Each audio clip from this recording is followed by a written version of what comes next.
Here we have the ROG Strix B550-F Wi-Fi motherboard, the perfect motherboard to go with your AMD Ryzen 3rd Gen CPU. I haven't opened the box yet, so why don't we take a peek inside. So here we have the contents of the box. We have our Wi-Fi antenna, our B550-F motherboard, an instruction manual, don't need that, a sticker sheet, ooh, a thank you card, and lastly, all the cables we'll need. Now that the motherboard's out of its protective sleeve, we can take a closer look at all its majesty.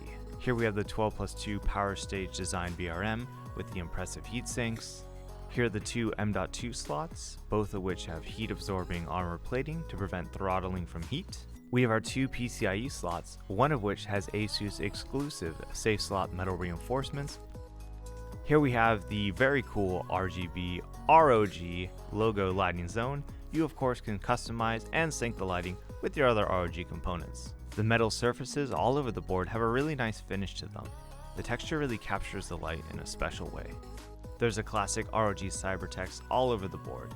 Here we have some Japanese characters that read ROG ni sankaseo, be a part of ROG. There's even more detailing on the rear of the board. Here we have Vede Teil der Republik, join the Republic, and nice logo placement. My favorite feature of the ROG Strix motherboards is the pre-attached I/O panel. In the past, I've forgotten to attach the I/O panel until the very last minute, and that's no fun, especially when you think you're done building. Going back to the other goodies in the box, we have a nice thank you card, because we do really appreciate you choosing ROG for your PC builds. So you can put this on your fridge, next to your holiday cards and your kids' drawings. The sticker sheet is both fun and functional.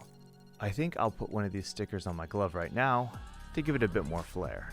The stickers below are the functional stickers.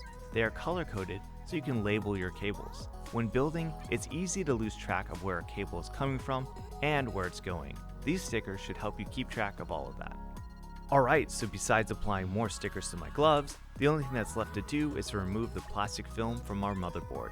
I'll let you stick around to watch that, as long as you like and subscribe for more ROG content, and let us know in the comments what kind of PC you're going to build with your ROG Strix B550-F gaming motherboard.